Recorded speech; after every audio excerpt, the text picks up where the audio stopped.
এই যে দিদা বাড়িতে এসে ঘুরতে বেরিয়েছি আমরা একটু। জায়গাটা কি সুন্দর দেখো। এই যে দুই বোন মিলে এখন একটা বান্দর ঘাড়ে ঝুলে আছে। কোথায় যাচ্ছ তোমরা এখন? এখানে দেখো শিব ঠাকুরটা কি সুন্দর, ঘুরতে যাচ্ছি, জল ঢালার জন্য একদম পারফেক্ট। দারুণ। এদিকে সব পুরো গমের, ও গম বলছে না, ভুট্টার খেতে ভর্তি। আর সামনে দেখো গাছগুলো মরে মরে গেছে, তাই না? হ্যাঁ, অ্যাস্থেটিক লাগছে। কি লাগছে? ও ওয়াও। তো আমরা সামনে আছে মানে ওইদিকে আছে স্টেশন, আর এদিকে রেল লাইন।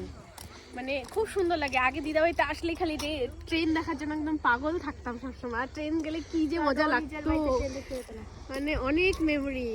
নাই করে 8 থেকে 9 বছর পরে আসলাম দিদাবাড়ি।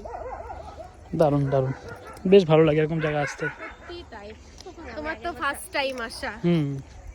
আমারও ভালো লাগছে, খুব ভালো লাগছে। যদি থাকতাম আরো বেশি ভালো লাগতো, সত্যি তাই। থাকতে পারবো না, এটাই দুঃখ।